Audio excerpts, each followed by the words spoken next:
बातमी नाशिकमधून आहे। नाशिक विधान परिषद निवडणुकीमध्ये उत्सुकता सध्या वाढली आहे, कारण मवियामध्ये असलेली मतं कुणाला मिळणार याकडे सध्या सर्वांचं लक्ष आहे। गोकुळ गीते आणि भाजपा बंडखोर प्रसाद हिरेंचं सुद्धा नाव बॅलेट पेपरवरती आहे, त्यामुळे कुणाला मतदान करायचं या संदर्भात लवकरच निर्णय घेऊ असं उबाठाचे नेते वसंत गीते यांनी प्रतिक्रिया दिली आहे।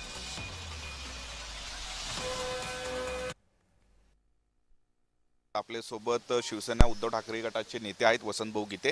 भाऊ, महायुतीमध्ये अनेक नाट्यमय घडामोडी आतापर्यंत घडलेल्या आहेत। आतापर्यंत तरी महाविकास आघाडी तटस्थ राहिलेली आहे। 18 तारखेला मतदान आहे, आपलं काही निर्णय झालाय का या संदर्भात? नाही, निश्चितपणे अजून निर्णय काही झालेला नाही।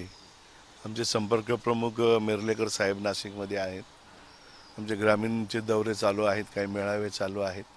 मतदार नोंदणीच्या बाबतीमध्ये आमच्या बैठका होत आहेत आणि जो निर्णय होईल तो आदरणीय राऊत साहेबांशी चर्चा करून, उद्धव साहेबांशी चर्चा करून नंतर तो निर्णय कोर कमिटीमध्ये आम्ही नाशिकमध्ये घेऊ। आपण महायुतीच्या जे उमेदवाराला मतदान करणार आहात का?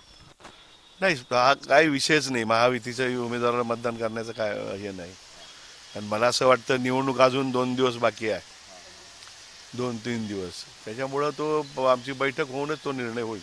गोकुळ गीते असतील किंवा अन्य भाजपच्या बंडखोरांनी आपली उमेदवारी मागे घेतलेली आहे। आता नरेंद्र दराडे एकमेव जे उमेदवार आहेत। असं असलं तरी गोकुळ गीते यांचं नाव बॅलेट पेपरवरती असणार आहे किंवा अन्य बंडखोरांचं जे उमेदवारांचं नाव असणार आहे, त्यामुळे निर्णय घेताना काय आपण क्रायटेरिया लावणार आहात?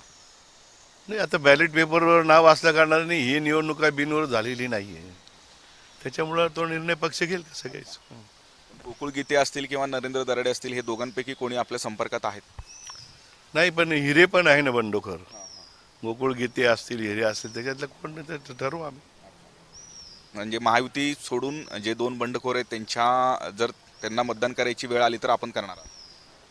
नाही, अजून पक्षाची जी पॉलिसी ती अजून ठरली नाही आणि पक्ष सांगेल, आमच्या बैठकीत जे ठरेल, जे उद्धव साहेब सांगतील त्या पद्धतीने आम्ही करू। महाविकास आघाडीकडे किती मतदान आहे आणि किती निर्णायक हे मतदान असेल असं वाटतं? आघाडीचे 125 मतं आहेत, ते निर्णायक मतं आहेत आघाडीचे।